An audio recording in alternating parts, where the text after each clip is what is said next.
Je suis en pleine réflexion en ce moment sur des sujets de croyances que l'on a, qui se sont véritablement ancrés, dans notre enfance, du style, «Je mérite pas le meilleur», «Je suis pas à la hauteur», je viens, heu, inconsciemment me saboter et agir contre mon plus grand bien. C'est-à-dire que j'ai des peurs, je peux potentiellement avoir de la culpabilité, de la honte, qui vient, de très, très, loin dans l'enfance.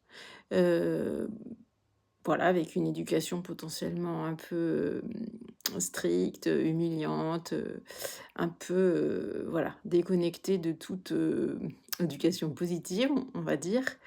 Et tout ça, ça vient créer des programmes qui fait que ensuite on a vraiment la croyance qu'on mérite pas déjà, tout simplement et on vient agir, grâce à notre autosaboteur interne qui répond aussi avec le autosaboteur externe.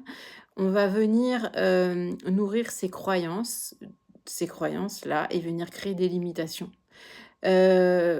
intérieures et extérieures. On va aussi développer des peurs, la peur de d'échouer, la peur de réussir, la peur de se mettre en avant, la peur de créer des opportunités, la peur de risquer que ces opportunités, se transforment en succès, parce qu'on a peur de pas gérer et tout ça, ce sont autant de schémas qui sont complètement inconscients et qui viennent créer des limitations.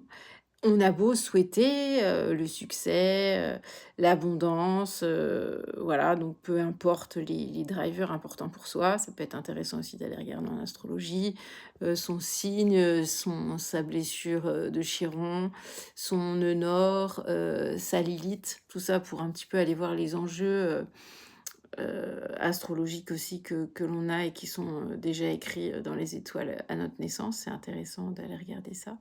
Mais en tout cas, vraiment débusquer, tous ces schémas, inconscients qui viennent, nous saboter, concrètement. Donc ça peut être intéressant d'aller regarder, qu'est-ce qu'il y a derrière ma peur de réussir, derrière ma peur d'échouer, avec quoi ça résonne dans mon enfance. Comment est-ce que je peux retourner sur place?